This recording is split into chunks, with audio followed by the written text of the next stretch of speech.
Public opinion in China is growing serious. After the United States extradited President Maduro of Venezuela, Chinese sentiment is pushing for similar action toward Taiwan, with support for invading Taiwan increasing. Today, let's examine this topic. President Maduro's arrest by the United States has caused a major stir on Chinese social media.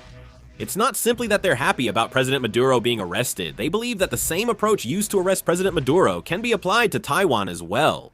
On Weibo, the operation to arrest President Maduro became the top real-time search on the third, with related content reaching 500 million views. Many are comparing Venezuela's situation to the Taiwan conflict, with rising public support for using similar methods to reclaim Taiwan due to China's territorial claims. Some Chinese people say if the United States ignores international law, why should they follow it?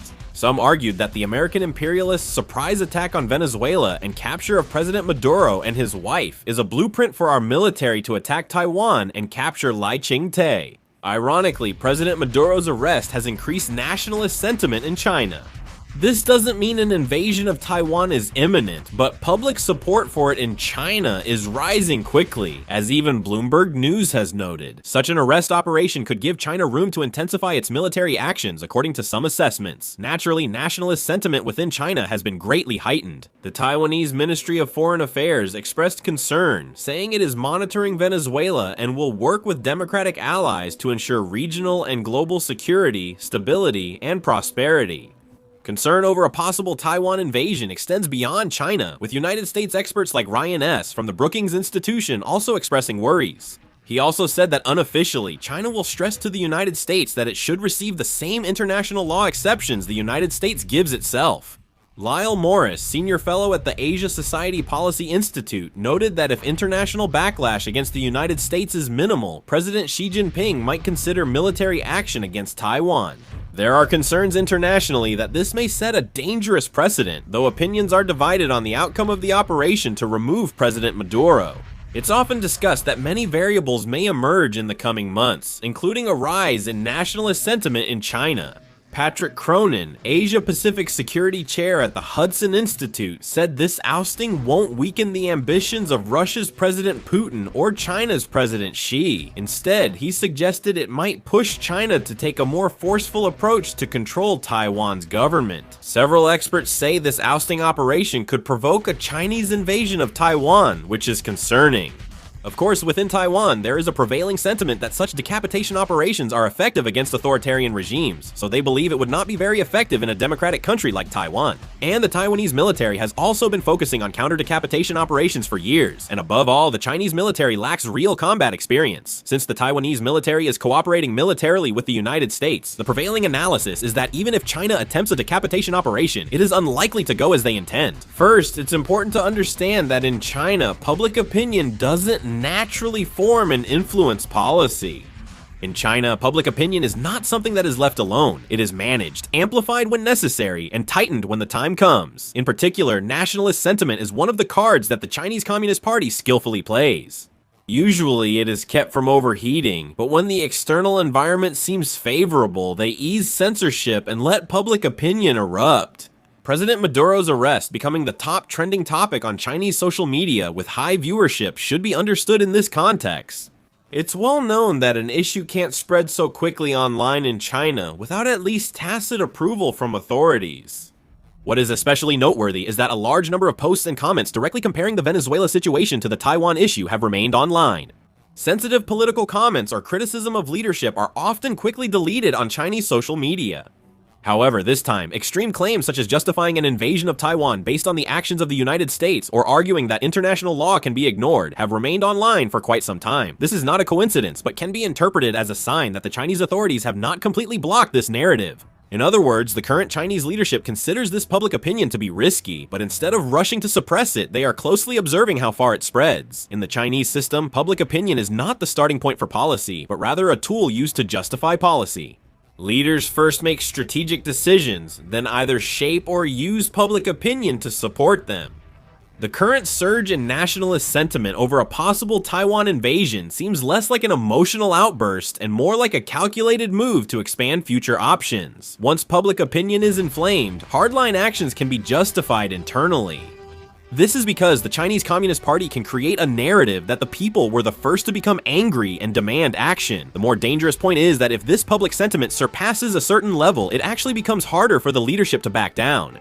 After using nationalism to strengthen the system's unity, if it is suddenly suppressed, internal dissatisfaction could explode in another direction. The Chinese authorities are well aware of this, so the process of stirring up public opinion is always calculated and carried out step by step. The fact that discourse directly associated with Taiwan is being allowed right now can be seen as a sign that, at least for the time being, the authorities will let this frame operate within Chinese society.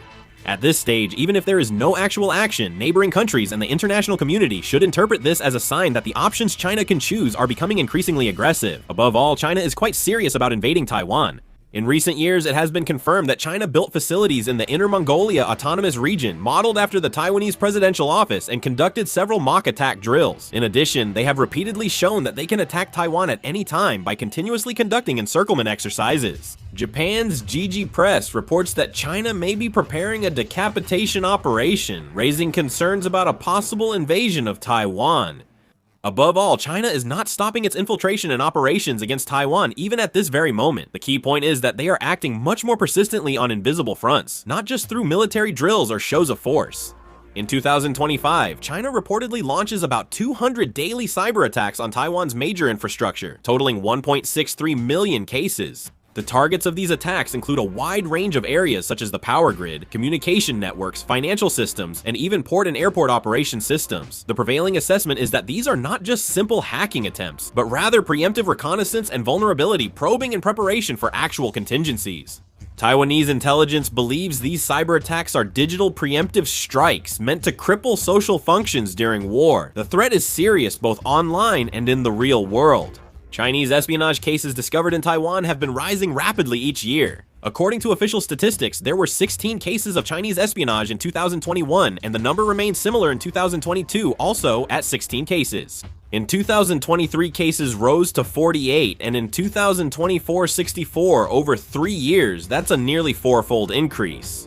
Taiwanese intelligence agencies believe that this figure only represents the number of detected cases, and that the actual scale of activity is likely much larger. They also judge that China's infiltration methods are becoming increasingly sophisticated. Instead of only targeting military personnel or high-ranking officials as in the past, they are now recruiting ordinary Taiwanese citizens to build long-term networks. China is infiltrating Taiwanese society through various channels such as business relationships, academic exchanges, family ties, and online communities. In this process, there have been repeated cases of sensitive government information or military-related materials being leaked internally.